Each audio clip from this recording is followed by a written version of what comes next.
14ই September নির্ধারিত সূচি অনুযায়ী পরীক্ষা হবে এবং দেওয়া হয়েছে যে কলকাতা জানিয়ে দিয়েছে যে 7ই সেপ্টেম্বর যে পরীক্ষা স্থগিতের আবেদন জানানো হয়েছে সেই আবেদন খারিজ করে দেওয়া হয়েছে। 7 এবং 14ই সেপ্টেম্বর নির্ধারিত সূচি অনুযায়ী পরীক্ষা হবে এবং যারা এই ক্ষেত্রে যোগ্য বলে মনে করছেন তারা 2রা সেপ্টেম্বর পর্যন্ত তারা আবেদন জানাতে পারবেন এবং যারা যোগ্য বলে প্রমাণিত হননি তাদের এর আগেই জানিয়ে দেওয়া হয়েছে যে কলকাতা হাইকোর্টের দ্বারস্থ তাদের হতে হবে। তবে সবথেকে গুরুত্বপূর্ণ খবর যে আগামী 7 দিনের মধ্যে অযোগ্যদের নামের তালিকা প্রকাশ করতে হবে।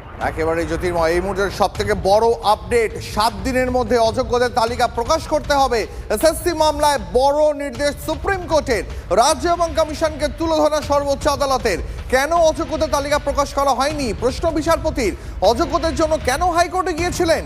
আপনাদের কোনো যুক্তিই ধোপে টেকে না। অযোগ্যরা পরীক্ষায় বসলে ফল ভুগতে হবে, এসএসসিকে হুঁশিয়ারি সুপ্রিম কোর্টের। আমাদের সহকর্মী জ্যোতির্ময় রয়েছেন আমাদের সঙ্গে। জ্যোতির্ময়, আরো একবার জানতে চাইবো আজকে সুপ্রিম কোর্টের পর্যবেক্ষণের বিষয়টি।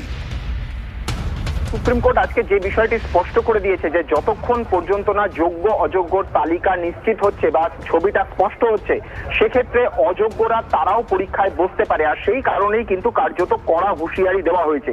আজকে অবজারভেশন দেওয়ার সময় একটু বিরত করছি, তোমাকে আমি আসবো তোমার কাছে। এই মুহূর্তে আইনজীবী বিকাশ রঞ্জন ভট্টাচার্য রয়েছেন আমাদের সঙ্গে। বিকাশ রঞ্জন বাবু, সুপ্রিম কোর্ট আজ জানিয়ে দিল আগামী 7 দিনের মধ্যে অযোগ্যদের তালিকা প্রকাশ করতে হবে এসএসসি কে।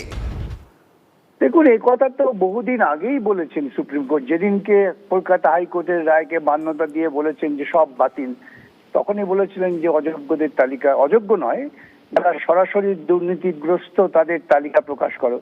কারণ তৃণমূল সরকার তারা করবে না, কেন তারা দুর্নীতিকে লালন পালন করতে চায়। আজকে সুপ্রিম কোর্ট বলেছেন 7 দিনের সময়সীমা, দেখা যাক কি করেন তারা। এবং আমি আপনাদের বলতে পারি ওরা এখনো সততার সঙ্গে সেই লিস্টটা পাবলিশ করবে না।